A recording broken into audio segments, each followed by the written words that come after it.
Good morning, student. Welcome to online classes. This is Saroj from MLP International School, Rajpura. Dear students, from today's onwards, we are going to prepare our student from 1st to 8th class for the competitive exams. In this process, we are going to just prepare our students for from the basics of grammar. So student, as I told you in the video, that it will definitely help to prepare yourself for the competitive exams. For that, the main thing is that you have to just do the practice for that. I know that nowadays it's all thing has been going in a process like that. So it's a kind request to all of you that you have to just maintain yourself and be regular for the studies, and beside not only watching but also watching the video, just try to understand it and do the practice. It will definitely help you in your career. So student, the today's thought, that is education is the most powerful weapon which you can use to change the world. इसका मतलब क्या है कि जो शिक्षा जो है वो सबसे जो है पावरफुल शक्तिशाली हथियार है अगर आप संसार को बदलना चाहते हैं. तो हम जो टेंस पढ़ रहे हैं, टेंस के हमने जो पार्ट्स पढ़े हैं, तो उसमें जो टेंस का प्रेजेंट टेंस का जो तीसरा भाग है वो है प्रेजेंट परफेक्ट टेंस. तो इस प्रेजेंट परफेक्ट टेंस के बारे में हम पढ़ते हैं.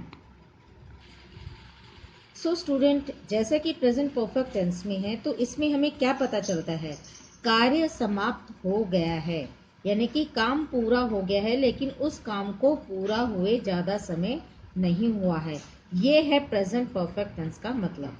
एग्जाम्पल में जैसे मैं काम कर चुका हूँ, चुकी है या चुके हैं, ऐसे शब्द वाले वाक्य को परफेक्ट टेंस में हम कहते हैं.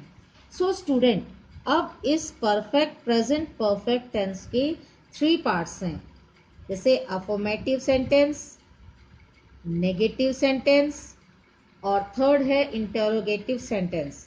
ये 3 हिस्से होते हैं और चौथा एक जो इम्पोर्टेंट है वो है इसके इम्पोर्टेंस रूल्स, कि इसके अंदर कौन कौन से रूल्स इस्तेमाल होते हैं.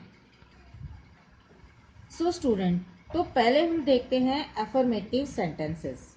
अब अफर्मेटिव सेंटेंसेस में मैं आपको एक एग्जाम्पल पहले बताती हूँ. एग्जाम्पल देखिए, मैं फुटबॉल खेल चुका हूँ. अब इसमें देखिए, आई हैव प्लेड फुटबॉल. अब इसमें जो है ये हैव और प्लेड, ये 2 वर्ड्स देखिए. अब इसमें जो है हैव और प्लेड कैसे लिखा है, तो देखिए पहले इसमें हमने क्या किया है, अगर आई, वी, यू या फिर दे, अगर ऐसे जो अगर प्लूरल अगर आता है सेंटेंस में, तो हम उन सेंटेंस के साथ हैव का इस्तेमाल करेंगे. We will use have. और अगर ही, शी, इट, सिंगुलर अगर कोई इसमें सेंटेंस में जो आता है तो उसमें हम हैज यूज करेंगे. उसी तरह से जो है ये हैव हमारा जो है वो प्लूरल है, इसलिए हमने वो हैव यूज किया है. और प्लेड, ये जो है प्ले की जो है वर्ब की थर्ड फॉर्म जो है वो प्लेड, यानी कि क्रिया जो है वो थर्ड फॉर्म इसका हो जाएगा. तो ये चीज आपने समझ लिया. जैसे आई हैव प्लेड फुटबॉल, इसमें जो है आई के साथ जो है थर्ड फॉर्म है, तो जो प्लूरल में हम है इसलिए हम इसको हैव यूज करेंगे. और अगर ये सिंगुलर में होता तो हैव की जगह ये हैज यूज हो जाता. अब आगे देखिए नेगेटिव सेंटेंसेस में. अब नेगेटिव सेंटेंस में देखिए, मैं फुटबॉल नहीं खेल चुका हूँ. अब इसमें क्या है कि ये नेगेटिव सेंटेंस आपको शो करता है, तो इसमें क्या है, no change only use not, यानी कि इसमें जो है कोई भी चेंजेस नहीं होगा. नेगेटिव में आपको सिर्फ नॉट यूज करना है. अब यहाँ पे देखिए, आई हैव के बाद हमने यहाँ पे इसको नॉट यूज किया है और प्लेड फुटबॉल आपका एज इट इज आ जाएगा.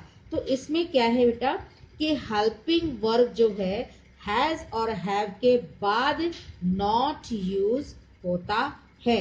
यानी कि कोई भी हेल्पिंग वर्ब है आपका हैज या हैव, उसके बाद आपको इसमें अगर नेगेटिव सेंटेंस आप लिख रहे हैं इसमें, तो आपको उसके बाद नॉट यूज करना है। अब आपको ये चीज क्लियर होगी। अब उसके नेक्स्ट हम देखते हैं इंटेरोगेटिव सेंटेंसेस। अब इस सेंटेंस में देखिए, इंटेरोगेटिव सेंटेंस में, क्या मैं फुटबॉल खेल चुका हूं? Have I played football?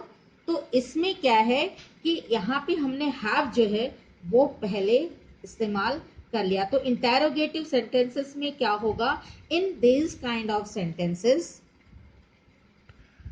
so students, we have to remember in interrogative sentences, in these sentences the helping verb will come before has and have। तो हेल्पिंग वर्ब के जो है इसके बीच में हैज और हैव जो है वो पहले आ जाएगा।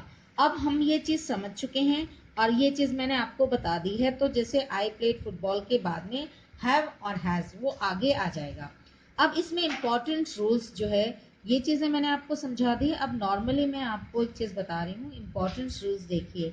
तो नॉर्मली क्या है, आई, यू, वी या दे, प्लूरल के साथ जो है वो हैव यूज होगा। ही, शी, इट सिंगुलर के साथ हैज। दो चीज आपको क्लियर हो गई है। अब स्टेटमेंट में देखिए, हैज और हैव के साथ जो है वर्ब की थर्ड फॉर्म होगी। क्या होगी, हैज हैव के साथ आपको थर्ड फॉर्म लगाना है स्टेटमेंट में। और अगर आप नेगेटिव सेंटेंस बना रहे हैं तो आपका हैज या हैव के साथ जो है नॉट यूज होगा और उसके वर्ब की थर्ड फॉर्म होगी। और उसी तरह से इंटेरोगेटिव में, इंटेरोगेटिव सेंटेंस के साथ भी आपका हैज और हैव के साथ जो है सब्जेक्ट यूज होगा और उसके साथ जो है आपके वर्ब की थर्ड फॉर्म यूज होगी। सो स्टूडेंट, मैंने आज आपको ये ये जो है सिंपल परफेक्ट टेंस मैंने आपको बताया है। तो इसमें आपको ये चीज क्लियर होगी। तो जो स्टूडेंट, आप इसको क्या करना है, आप ट्राई कीजिएगा कि आप जो है इनके जो है खुद जो है इस्तेमाल कीजिएगा। Try to just write the sentences of your own. So student, आप इस वीडियो को लाइक कीजिए, शेयर कीजिए, सब्सक्राइब कीजिए और बेल आइकन पे क्लिक करना ना भूलें। Thank you, take care and bye.